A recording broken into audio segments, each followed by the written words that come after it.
Hello everyone, today I'm going to show you how to pin a post on Facebook easily. So let's begin. So here we are on Facebook, and what we want to do to pin a post is simply go into your menu by tapping on the bottom right, and from here tap on your profile picture at the top. And once you're here, you want to scroll down and choose the post that you want to pin. So for example, I want to pin this post right here of mine. So what I can do is tap here on the three dots at the top right of the post.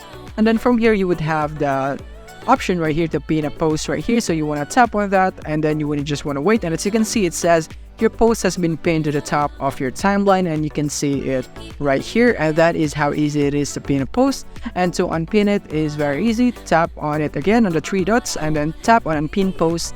And then just like that, you have successfully unpinned a post in your timeline. And that's basically it. Thank you for watching. If this video helped you out, don't forget to hit the like button and subscribe button so that you won't miss our future updates. Thank you for watching.